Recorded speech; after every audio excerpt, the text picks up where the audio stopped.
हमारे देश में हर साल कई फिल्में बनती हैं, लेकिन क्या उनमें से हर फिल्म इस लायक है कि उसको थिएटर में ही जाकर देखें? आपको पता है, कुछ फिल्में ही ऐसी निकल के आती हैं जिनको एक्चुअली में थिएटर में जाकर ही देखना चाहिए। क्योंकि आज के ज़माने में मूवी देख पाना इज़ नॉट जस्ट कि आप मूवी देख रहे हैं, इट्स लाइक एन एक्सपीरियंस। तो अगर आपको थिएटर में जाकर इतने पैसे देने के बाद भी वो सिनेमैटिक, वो विजुअल एक्सपीरियंस नहीं मिलता, तो आप नहीं जाना चाहते।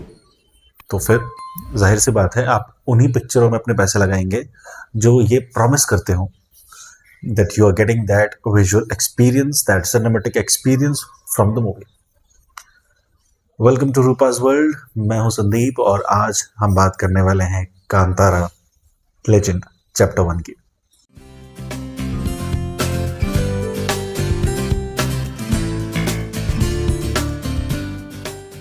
तो दोस्तों, 2022 में ऋषभ शेट्टी ने एक रिवोल्यूशनरी मूवी हमको दी, कांतारा द लेजेंड।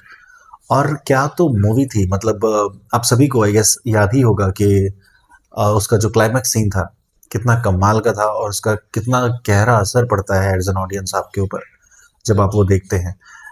जो सब्जेक्ट मैटर है इस पूरी पिक्चर का, इस पूरी सीरीज का, जो ऋषभ शेट्टी ने लिया है, वो कहीं ना कहीं हम सबसे जुड़ा हुआ है। भले हम कितने भी शहरी हो जाए, लेकिन हमको पता है कि हमारा relation with nature, with divine रहता है, हमेशा रहने वाला है। और ऋषभ शेट्टी ने इस चीज़ को इतने गहरे तरीके से दिखाने की कोशिश की थी उस मूवी में कि आज तक शायद कोई नहीं कर पाया। और इसी कोशिश को उन्होंने एक लेवल ऊपर लेकर अभी हमारे बीच आए हैं with Kantara chapter 1, the legend chapter 1 के साथ, जो कि एक्चुअली प्रीक्वल है कांतारा फर्स्ट पार्ट का।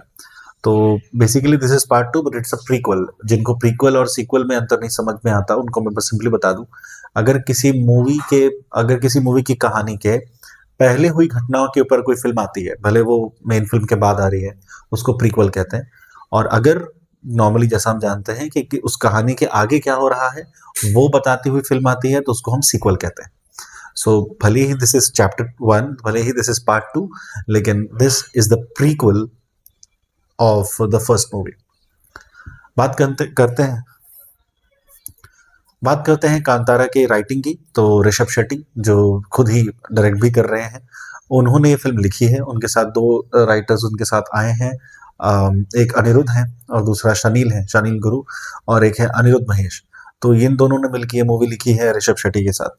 कमाल का काम किया है। मतलब जब आप किसी फोक लोर को, जैसे खुद ही इस पिक्चर में कहा गया है कि वो दंत कथा है, तो जब उसको वैसे आप राइटिंग के फॉर्मेट में लेकर आते हैं, जो कि बहुत ही स्टनिंग होता है जब आप स्क्रीन प्ले पे काम करते हैं। और मुंह से सुनी कहानियां जो हमने बस कानों से सुनी है और दंत कथाओं के रूप में प्रचलित है, उसको इतना मटीरियलिस्टिक बना पाना कि आपको एग्जैक्टली सारी डिटेल्स पता हो जाए, ये कमाल की बात है। मतलब उन्होंने इतना रियलिज्म दिया है पूरी कहानी में कि आपको फर्क करना मुश्किल हो जाता है, क्योंकि फोकलोर्स बहुत ज्यादा एग्जेजरेटेड भी होते हैं कई बार।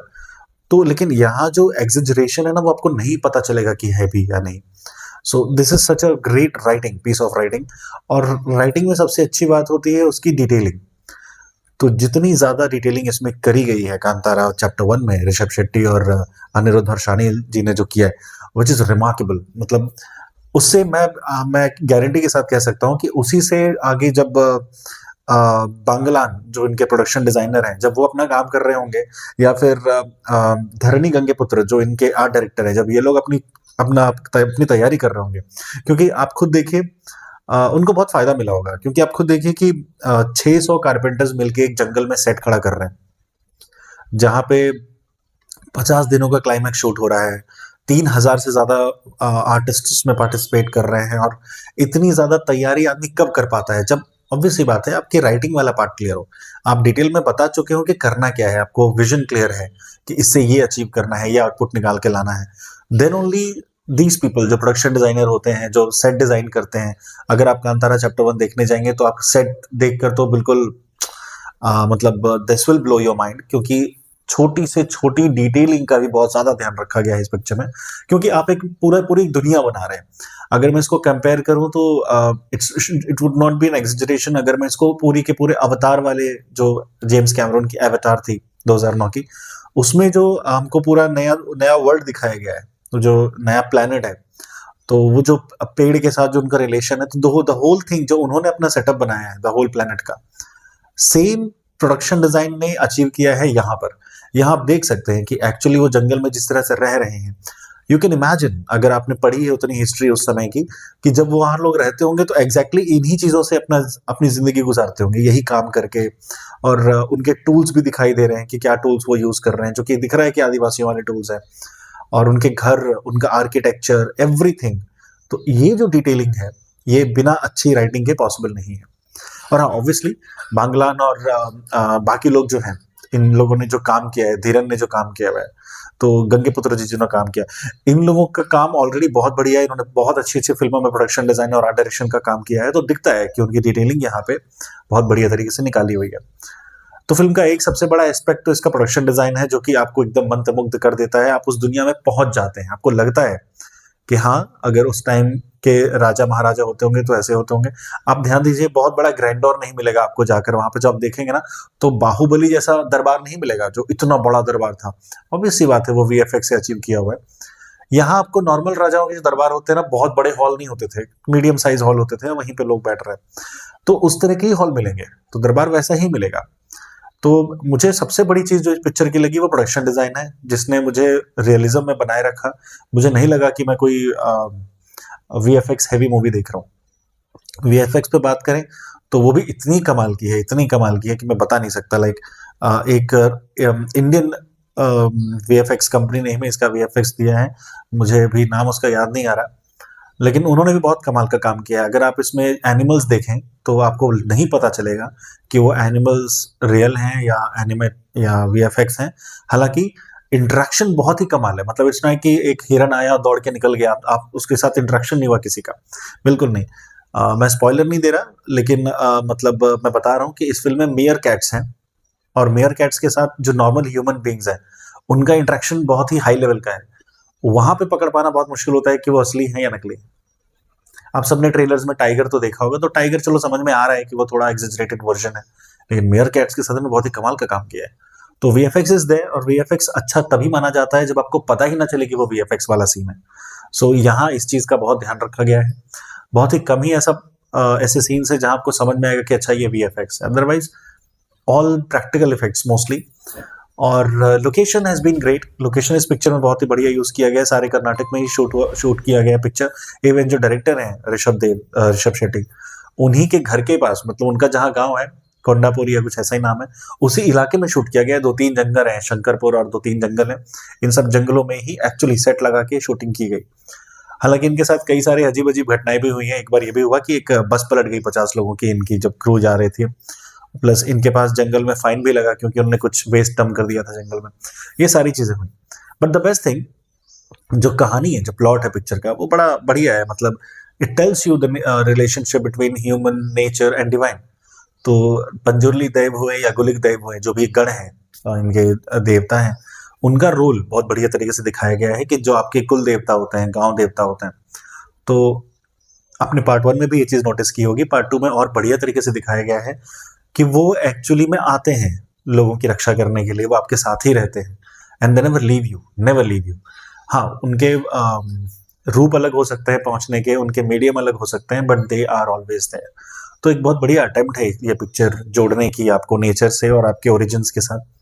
बात करते हैं साउंड की, तो साउंड बहुत ही शानदार है। रजनीश लोकनाथ, जो अजनीश लोकनाथ जी इनके कंपोजर है, उन्होंने साउंड भी बनाया है। और it keeps you captivated to the whole story. मतलब नॉट जस्ट द म्यूजिक, जो पूरा साउंड डिजाइन है वो बहुत ही कमाल है। मैं याद दिला दूं कि ये पिक्चर हर पॉसिबल फॉर्मेट में बनी है, और इसका साउंड भी बहुत हर पॉसिबल फॉर्मेट में आया हुआ है। तो द बेस्ट सिनेमैटिक एक्सपीरियंस जो आप देखते हैं, तो it's not just a visual experience, it has to be a audio visual experience. तो यहाँ दोनों चीजें मिलेंगी आपको कांतारा चैप्टर 1 में। इसके अलावा जो एक पर्सनली मुझे बहुत इंपॉर्टेंट एस्पेक्ट लगता है फिल्मों में, वो है सिनेमाटोग्राफी का। तो अरविंद कश्यप ने बहुत बढ़िया काम किया है। अरविंद कश्यप, उन्होंने पार्ट 1 भी सिनेमाटोग्राफी की थी, और पार्ट 2 में भी उन्होंने अच्छा काम किया है। उन्होंने जो अब जैसे राइटर्स ने और डायरेक्टर्स ने जब डिसाइड किया होगा कि हम ये जंगल दिखाने वाले हैं या रियल लोकेशन में शूटिंग करने वाले हैं, तो सिनेमाटोग्राफर को एक फ्रीडम मिल जाती है कि अब आप जो जिस सीन को जैसे लाइट अप करना चाहते हैं आप दिखा सकते हैं, लाइट अप करके या फ्रेम्स के साथ, जो भी आप करना चाहें। क्योंकि जब स्टूडियो पे काम करते हैं ना वीएफएक्स के साथ और ग्रीन स्क्रीन के साथ, तो मुझे नहीं लगता कि सिनेमाटोग्राफर्स को उसमें ज्यादा मजा आता है। तो जो रियल कैमरा लविंग पीपल हैं उनको रियल लोकेशंस बहुत पसंद आती हैं। चैलेंजिंग ये भी था कि यहाँ पे बहुत सारी शूटिंग नाइट टाइम की थी और आप जंगल में हैं, तो ऑब्वियसली बात है उन्होंने बहुत बढ़िया काम किया है। एक चीज जो मैं आपको नोट कराना चाहूंगा वो ये है कि लाइटिंग उन्होंने बहुत ही नेचुरल रखी है बहुत सारी जगहों पे। आप ध्यान देंगे अगर तो आप देख पाएंगे कि जो नॉर्मल फायर है, आग, क्योंकि उस जमाने में तो आर्टिफिशियल लाइटिंग थी नहीं, तो इस बात का बहुत ध्यान रखा गया है कि सीन्स भी आग से ही लाइट अप हों। तो लाइट जो है वो बेसिकली उसी आग से आ रही है जो वहां पे यूज हो रहा है। जैसे एक डाइनिंग सीन है जहाँ राजा अपने परिवार के साथ डाइनिंग कर रहे हैं, वहां आप देख सकते हैं कि लाइट एक्चुअली जो ऊपर लाइट लगी हुई है, जो उस जमाने में ऊपर में लाइट लगा के रखते होंगे आग जला के, छोटी छोटी मशालें, ये सीन उसी उसी से लाइट अप है। तो ये इस तरह की बहुत अच्छी चीजें की गई हैं फिल्म में। फिल्म के ऑलमोस्ट सारे एस्पेक्ट्स अच्छे हैं, एक्टिंग बहुत ही कमाल की है। ऋषभ शेट्टी की तो बात करने की जरूरत है नहीं, लेकिन उनके अलावा जितने भी लोगों ने काम किया है, राजकुमारन है, वसंत, रुक्मिणी वसंत जो एक्टर हैं, एक्चुअली मैं स्पॉइलर नहीं दे सकता क्योंकि उनका रोल बहुत इंपॉर्टेंट है। तो हालांकि फिल्म की हीरोइन है लेकिन बहुत ही कमाल का काम किया उन्होंने। तो रुक्मिणी वसंत की एक्टिंग बहुत अच्छी है। एक और एक्टर थे जो पेपे का रोल जिन्होंने किया है फिल्म में, उनकी मतलब after the film was wrapped up and before the film released, because of heart attack वो गुजर गए। तो फिल्म की शुरुआत में उनको डेडिकेट किया गया फिल्म, जिन्होंने पेपे का रोल किया हुआ है। और इस तरह से बहुत अच्छी फिल्म बन के आई है। तो जो मेन रिव्यू है वो ये है कि Kantara is a cinematic experience. इसको सिनेमा हॉल में जाकर ही देखना चाहिए आपको, तभी आप इसके हर एस्पेक्ट को एंजॉय कर पाएंगे।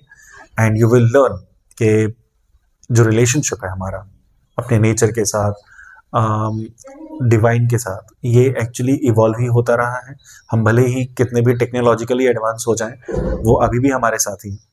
और अगर आप उनसे जुड़े रहते हैं तो इट गेट्स मोर डीपन और बढ़िया ही होता जाता है। आई एम नॉट सेइंग कि वो भी प्रकट हो जाएंगे और आपके काम आएंगे, but it keeps you bounded with your roots and origin, और ये बहुत ही बढ़िया चीज़ है। इसके अलावा अगर आप सिनेमा के स्टूडेंट हैं, फिल्म मेकिंग सीखना चाहते हैं और समझना चाहते हैं कि क्या होता है, तो कांतारा चैप्टर 1 आपको बहुत सारे एस्पेक्ट्स में क्लासेस दे सकता है। It's a master class actually. So heads off to the team, heads off to Rishabh Shetty and his vision, और उनकी पूरी टीम को बहुत बहुत बधाई। बहुत ही अच्छी पिक्चर है, आप जरूर जाके देखिए। मिलते हैं फिर से रूपास वर्ल्ड के एक और वीडियो में, तब तक के लिए बाय।